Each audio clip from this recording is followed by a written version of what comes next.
Well, the starting screen starts off in a secret room of Fernando. I will be explaining this later at the end of Season 2. However, I will give a brief explanation of the scene just to give you an appetizer. What Fernando has mind drink is an elixir made from his own magic. Yes, obviously there is magic in this series, because the scene shows magic items being used.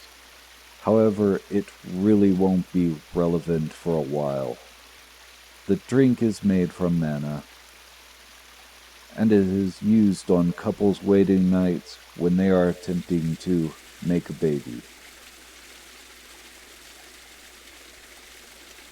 Well, of course, this is not what's going on. Under normal circumstances, the drink is supposed to be bitter due to not having compatible mana.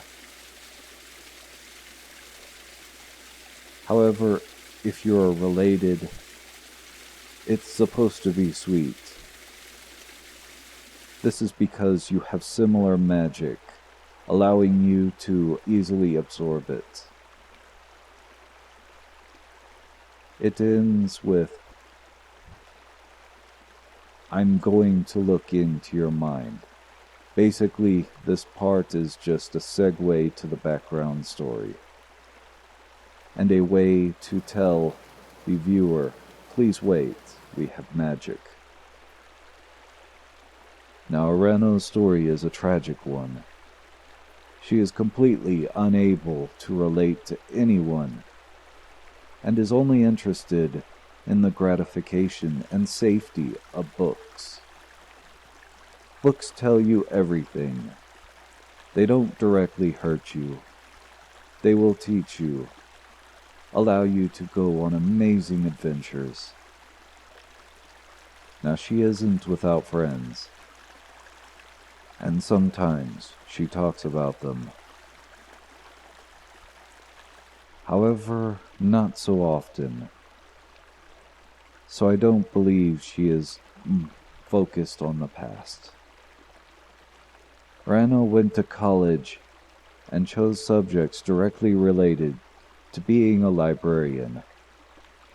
So she in fact could work in the library. Like me, she was often staying there until closing, and even was accidentally locked in to the library a few times. Basically, her entire identification is buried in books. So much so, Urano would neglect everything else, including her looks. I know, you're asking, how did Urano die? Well, the day she died, her child friend, who basically is Urano's seeing eye dog, and makes sure she doesn't walk into traffic with her face into books, dropped her off at home. She went upstairs, surrounded herself in her large collection of books. While it really wasn't her intention for that to happen, a weak, barely noticeable earthquake happened, and all her books came crashing down on top of her from her shelves. And of course, she spends most of the time lamenting the fact that she was probably the only one to die during that earthquake. Mine has lived her life and just died. Or more apparently, her personality solidified into a magic crystal. No matter what, mine herself can't be brought back. However, if this was a normal situation, the entity would have died. However, mine was sickly and never able to make memories, and even cherished her bizarre dreams in Japan, where she lived free from constraints, and able to learn all kinds of worlds from books.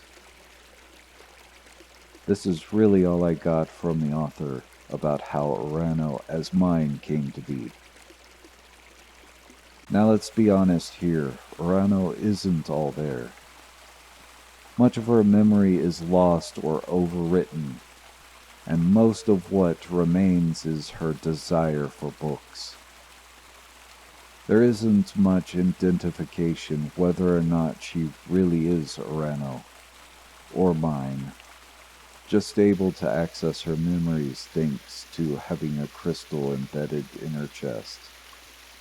It is unclear whether or not Urano was reincarnated, or mine just has Urano's memories.